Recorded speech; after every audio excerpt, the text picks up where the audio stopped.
everybody, my name is Kayla and I'm going to be your captain and storyteller today here on board the Belle from Beauty and the Beast. As we get underway, I must remind everyone again to remain seated, keeping all of those hands, arms, feet, and legs on the inside of the boat at all times. And parents, please do supervise your children. Today we're going to be taking an adventure into Storybook Land, but the only way to get there is to first pass through the jaws of the mighty Monstro. Monstro is of course the very same whale that once swallowed Pinocchio and Geppetto. Now Pinocchio was a very clever puppet, and he lit a fire right here inside Monstro's belly. That fire made Monstro sneeze so hard that he blew his whole tail right off, giving us our own private entrance into Storybook Land. Over on our left is the cave of the big bad wolf.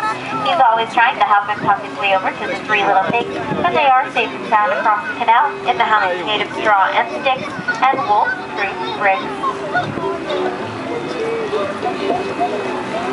Just around the river bend is the English village where Alice likes to daydream of a world all her own. But then one golden afternoon, she followed a white rabbit and fell down, down, down into that curious world of Wonderland. On our right and in the center of the canal is London Park, with a little date, trust, and pixie dust. Peter Pan flew over this very park with the darling children as he took them out the nursery window and away to Never Never Land, where you never, never have to grow up. Straight ahead lies the city of Agrabah. Here in the city of mystery and enchantment, Princess Jasmine had run away from the Sultan's palace to escape her royal life. And down in the busy marketplace, she met Aladdin, the handsome street rat who would steal her heart. Now, because Aladdin was a street rat, he would never be allowed to marry a beautiful princess.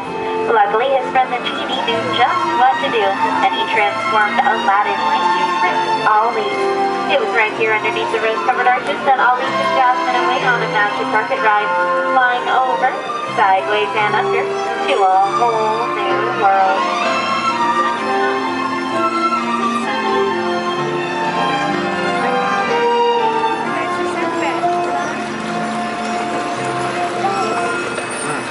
We are now about to enter into the Cave of Wonders. This mysterious cave is where Aladdin discovered the magic lamp containing the all-powerful genie.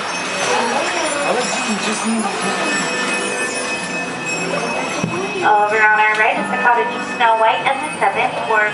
This is where Snow White ran away to hide from the evil queen, but despite her scary adventure, Snow White still whistles while she works because she knows that someday her prince will come.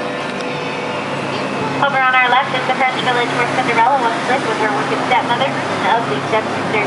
But with some bibbidi-bobbidi-boo, Cinderella is now living happily ever after in that beautiful pink and gold castle with her handsome Prince Charming.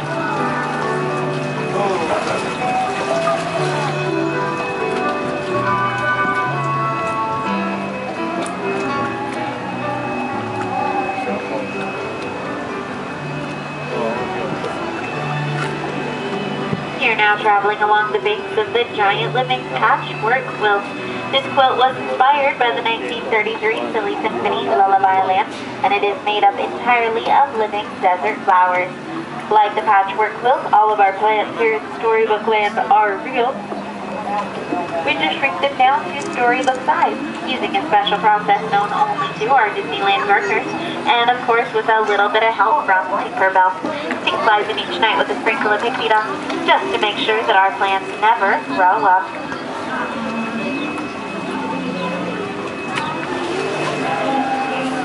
Over on our left is the modest home of Mr. Mole, peeking out from underneath the tree roots. And right next door is the grand estate of Toad Hall, home to the infamous Mr. Toad of the Wind in the Willows.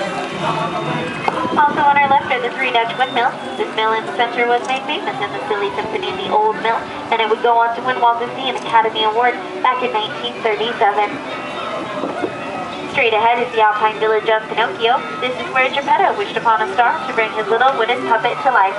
With the help of his conscious Jiminy Cricket, Pinocchio set off on a daring journey to prove himself brave, truthful, and unselfish. Only then could he become a real boy.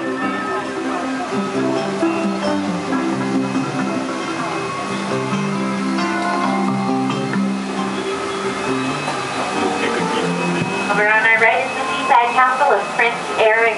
This is where Eric first met Princess Ariel after she traded away her voice and become part of our world. And if you look through the waterfall on our left, you might catch a glimpse of Atlantica. This kingdom under the sea is where Ariel once lived, fathoms below, as a little mermaid.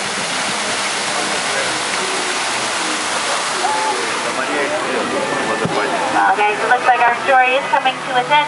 As we approach the dock, please make sure that we keep all of your hands, arms, and fingers on the inside of the boat.